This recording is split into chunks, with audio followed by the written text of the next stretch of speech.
Sparkling, not still. Sparkling. Thank you, Miss Moneypenny. And welcome back to Approved Weekly. I'm Abby and we have had a really busy week actually the past few days. We've had so much going on, not only here in the showroom, we have the construction going on out the back of the showroom, more exciting updates on that to come, but we've also had a feature in Dubizzle this week. You can check out their Instagram, and also myself and Jen were on the radio, which is really exciting. We were basically asked to be on Dubai Eye and we did a feature on their Motormania podcast, which was basically about women in the automotive industry actually. So it was very interesting. We got to talk a little bit about the business, and also we got to we were asked some questions about some funny stereotypes of male and females in the business. So that's very exciting. You should check that out as well. But for now, let's check out a different kind of PPF. Did you know that when you get into doing PPF in your car and you can't live without it on your car, your brain starts to go, can I PPF this? Can I PPF that? And yes, the majority of the time we can find a way to protect certain things. In the past, I've worked on tables, I've worked on boats, I've worked on lots of things, and even myself now at home, I cannot help it. I have to PPF table surfaces and stuff like this. But what we are PPFing today is a watch. So this is an extremely intricate job, as you may imagine, and the PPF isn't like car PPF, it's actually a little bit thinner, and we do have a very, very complex template because of course with these kinds of watches, you really don't want to be cutting and making the templates that way. So usually the templates are available for watches when you get to this level, and we can do it, it is possible. So if you're interested, let us know.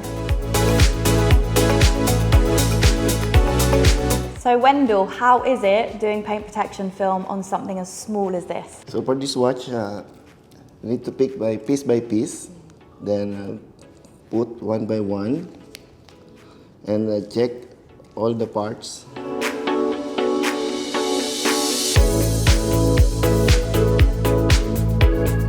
So when we do have our purpose-built detailing shop, which is currently under construction, we will actually have a purpose-built area for doing work such as this as well.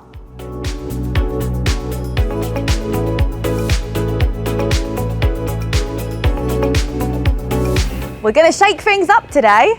This time I'm going to take charge because today we've got a very special car that, you know when you want a car and you'd say you'd kill for it.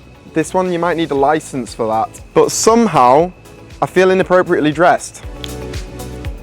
I feel more appropriately dressed now. That seems better, right? For this car. Let's go. Okay, so as I said, special. We've got a 2000 BMW Z8.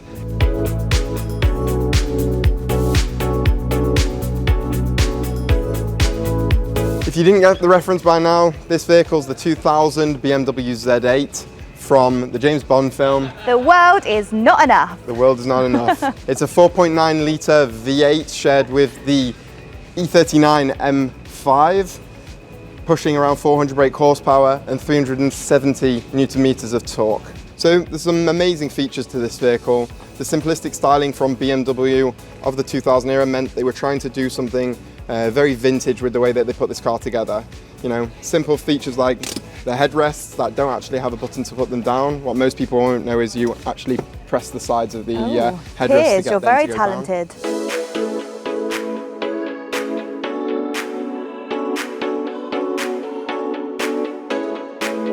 Okay, so Abby, I don't know if you knew some of the cool little features of this car. So normally, you know how when you're doing the electric windows, the driver has a driver's and a passenger's window switch. So on this one, actually, when this little toggle is centralized, this controls both.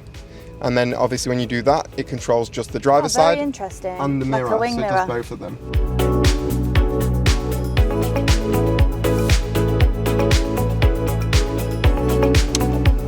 When we turn on the headlights of this vehicle, I don't know if you noticed, these are now front lit. So normally with modern cars, the lighting on the back is backlit, but it gives this super retro vibe with the analog clocking and everything. Very classic. It looks really, really good, doesn't it?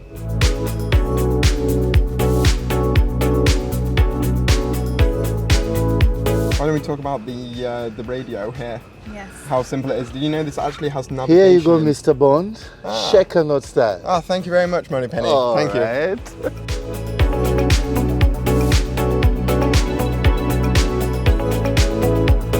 So, contrary to what you might think, I know a fun fact too. You might think, being a Bond car, this could be an ejector seat, but no, just controlling some interior lighting.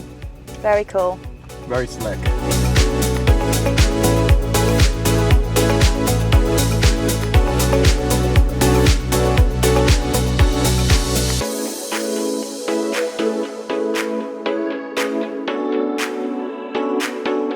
So let us know in the comments, is Daniel more like James Bond or Johnny English?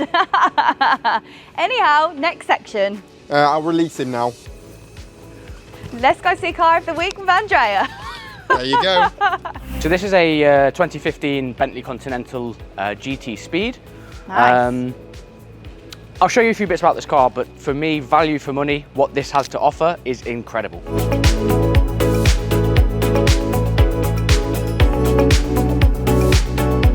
So for 2015, it's a W12 engine. This is a 650 horsepower monster. So Not slow then. absolutely not. Perfect for driving down Shakeside Road, and if you want to, you have the performance there where you can absolutely just blast past everybody. And it looks quite elegant too. It's probably underrated in terms of its power because of how elegant it looks on the road.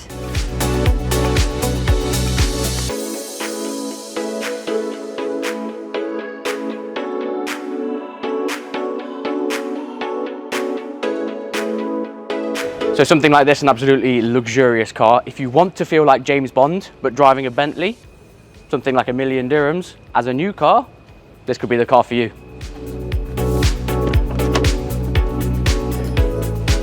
So yes, if this car is something for you and you want to be your very own James Bond, come and see us at the showroom. Jump online at approvedautomotive.com.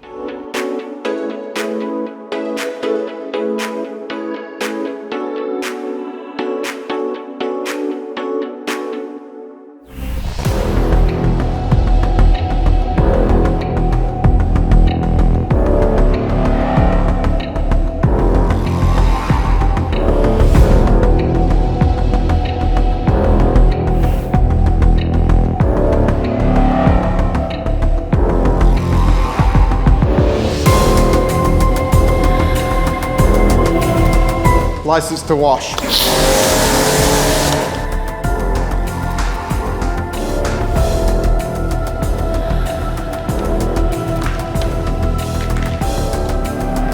Don't forget to like, share, and subscribe.